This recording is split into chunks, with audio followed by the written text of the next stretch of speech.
Grab your drawing stuff because today you'll learn how to draw this cute drawing in super easy steps. Hey everyone, before we start, there's something really cool I think you'll want to see. If you love coloring but get stuck with boring pages, check this out.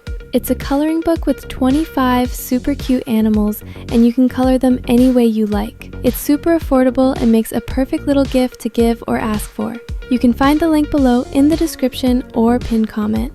Take a peek or show someone who might get it for you.